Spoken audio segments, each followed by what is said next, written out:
မိတ်ဆွေအားလုံးမင်္ဂလာပါလူချိုင်း YouTube Channel မှာကြိုဆိုပါရခင်ဗျမင်္ဂလာပါဒီနေ့ညမျှဝေနေတာကဒီဝက်သားကြိုက်တဲ့လူတွေပေါ့ဗျာဒီကျွမ်းရွက်မှုနဲ့တွဲဘက်စားသုံးတဲ့နဲ့ဆိုတဲ့ဘူးသူရာလေးတစ်ခုမျှဝေပေးနေတာနော်ဘာဖြစ်လို့လဲဆိုလို့ရှိရင်ကျွန်တော်ဝက်သားကိုစားကြတယ်ဝက်သားစားကြတဲ့အချိန်မှာဒီဝက်အခေါက်မှာပါဝင်တဲ့အမွှေးတွေကိုပရိဒါနဲ့ဖြစ်ဖြစ်မီးမြိုက်တာပဲဖြစ်ဖြစ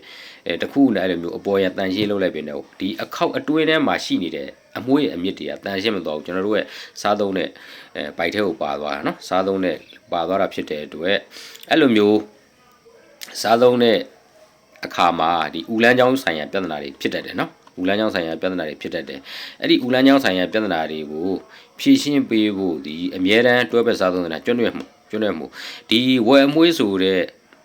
ဝယ်အမွှေးကသူကဝယ်အမွှေးထဲမှာပေါင်းတဲ့ကိုကရာတင်ပရိုတိန်းပေါ့ဒီကရာတင်ပရိုတိန်းကဝယ်အမွှေးထဲမှာနေမဟုတ်ဘူးကျွန်တော်တို့ကလူရဲ့အမွှေးတွေရောနော်သပင်မွှေးထဲမှာလည်းပါတယ်ဒီခန္ဓာကိုယ်ရဲ့အမွှေးတွေထဲမှာလည်းပါတယ်ပြီးလို့ရှိရင်ဒီလက်သက်ခြေထဲမှာလည်းပါဝင်တဲ့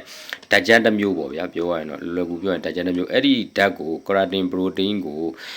ခြေဖြတ်ပေးနိုင်တဲ့ကရာတင်ပရိုတိန်းအင်ဇိုင်းဆိုတာကသူကကျွမ်းရွက်မှုမျိုးထဲမှာတော့ပါတယ်ဒါပေမဲ့ကျွမ်းရွက်မှုမှာပိုးပါတယ်ဒါကြောင့်မို့ကျွမ်းရွက်မှုလေးကိုကျွန်တော်တွဲဘက်စားသုံးပေးခြင်းအပြင်ဒီအမွှေးမြင်တဲ့ပတ်သက်ပြီးတော့နော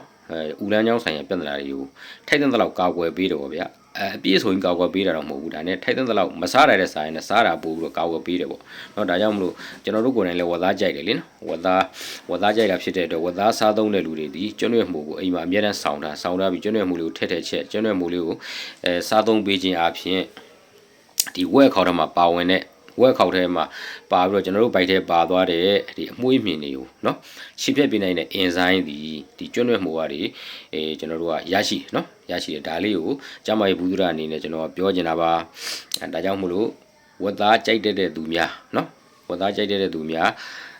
းကျွမ်းရွက်မှုလေးကိုအိမ်မှာစောင့်ထားကြပါလို့နော်အိမ်ကျွမ်းရွက်မှုလေးတပွင့်ထက်ချက်လိုက်ပေါ့ဗျာထက်ချက်ပြီးစားတဲ့အချိန်မှာလဲကျွမ်းရွက်မှုဆိုတာဒီကျမကြီးအထောက်အကူပြုတယ်ဆိုတာလူတိုင်းသိနေတာပဲဟုတ်တယ်မလားဒါကြောင့်မလို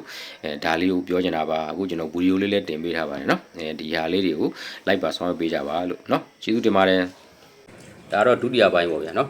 အဲ့တော့ခုနကကျွန်တော်ပထမပိုင်းကပြောခဲ့သလိုမှိုတွေတော့ထွက်ကြရနော်မှိုတွေထွက်တာတော့ပြောင်းတတ်တယ်ဒါပေမဲ့ညက်လားလို့အဲ့လူတွေကိုမေးကြည့်လိုက်နော်လုပ်ချင်တဲ့လူညက်လားလို့ဘာကြောင့်မေးခိုင်းလဲဆိုတော့ကျွန်တော်တို့ကလုပ်ငန်းလုပ်တာလေစီးပွားရှာတာမြတ်မှာဖြစ်မှာလေနော်မှုထွက်ရုံနဲ့ကျွန်တော်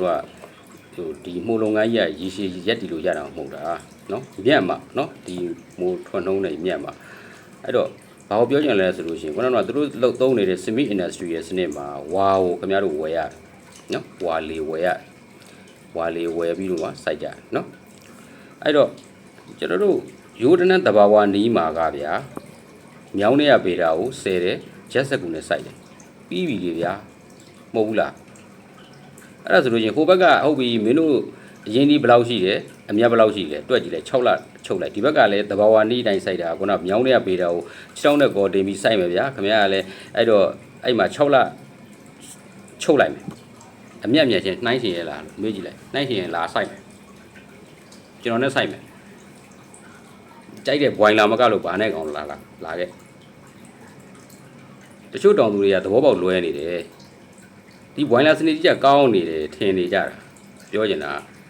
အဲ့မှာနောက်တစ်ချက်ဘာဖြစ်နိုင်သေးတယ်ဘွိုင်လာစနစ်များခင်ဗျားတို့စိုက်တဲ့လူပေါ်လာပြီဆိုလို့ရှိရင်ခင်ဗျားတို့ဝါတွေဈေးတွေတက်ကုန်ခင်ဗျားတို့သုံးတဲ့ကုန်ကျန်း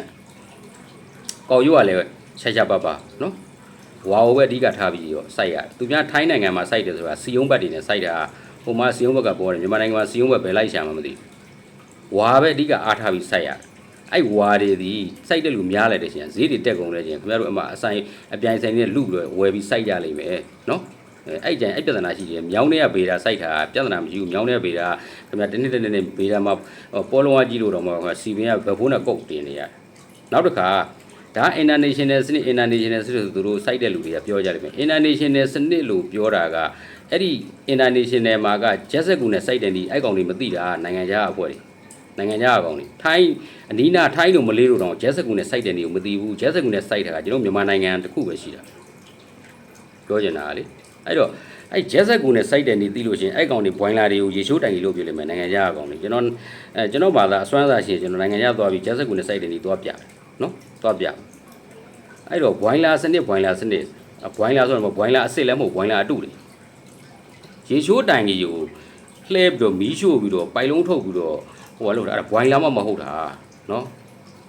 ဒါလေးတေချာလေးလာဖို့လို့လေတေချာသိဖို့လို့လေသူများပေါ်နေလိုက်မလားနဲ့အကုန်လုံးအရှုံးပေါ်ကုန်ပဲနော်အဲ့တော့အမိုက်ကရွှေပြောင်းလုပ်တဲ့လုပ်ငန်းကျွန်တော်တို့အဲ့ဒီရွှေထွက်လို့မရဘူးနော်ကျေးဇူးပါ